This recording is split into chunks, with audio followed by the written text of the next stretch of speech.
Sophie Blanchard was a French aeronaut known throughout Europe for her ballooning exploits. She was the first woman to work as a professional balloonist. Her flights at festivals and celebrations were amazing, but also perilous, and in the summer of 1819 she became the first woman to be killed in an aviation accident. She was born Marie Madeleine-Sophie Armant in 1778, but little is known of her life before her marriage to Jean-Pierre Blanchard, a middle-aged inventor who would make his first balloon flight in Paris when she was just 5 years old. He was well known for crossing the English Channel in January of 1785.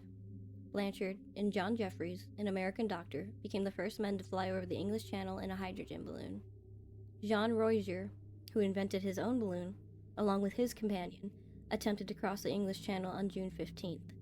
After making some progress, a change of winds pushed them back over land, then suddenly, the balloon deflated and crashed from an estimated height of 1,500 feet. Both occupants perished, and they became the first known aviation fatalities. The couple faced bankruptcy as a result of Jean-Pierre's poor money management.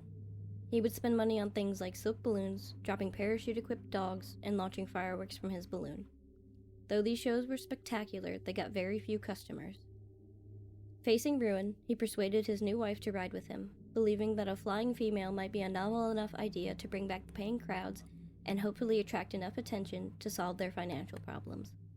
Until February 20th of 1808, when Blanchard had a heart attack while in his balloon. He fell from the balloon and died roughly a year later on March 7th, 1809, due to severe injuries.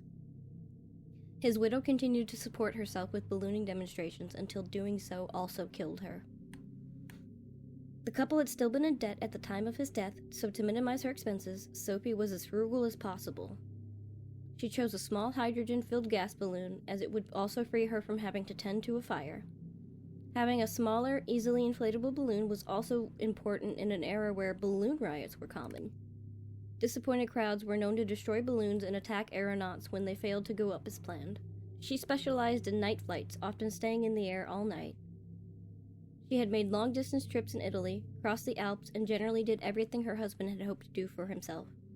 She paid off his debts and made a reputation for herself.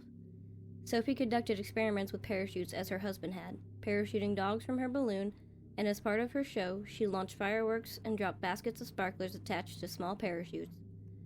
Known throughout Europe, she drew large crowds for her shows. Ballooning was a risky business for the pioneers. She would lose consciousness on a couple of occasions, endured freezing temperatures, and would almost drown when she crashed into a marsh.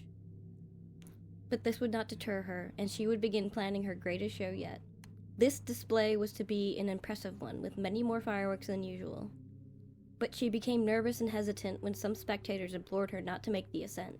Others, eager to see the show, urged her on. She finally made up her mind and stepped into her basket at about 10:30 p.m., wearing a white dress, a white hat, and carrying a white flag. She began her ascent, but the wind was blowing strongly, so the balloon struggled to rise and would brush through the trees as it went up. Once she cleared the treetops, Sophie began the display by waving her flag. The balloon was then illuminated by baskets of sparklers. A few moments after beginning her display, the balloon was seen to be in flames.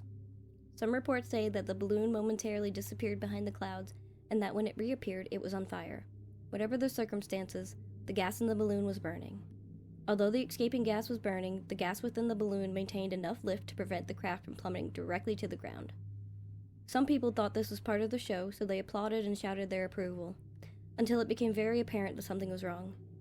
By then, it was too late, and the balloon's gas exhausted, striking the roof of a building. She might have survived, but the impact had thrown her forwards, trapping her in the netting of the balloon, and unable to stop herself, she fell into the street below.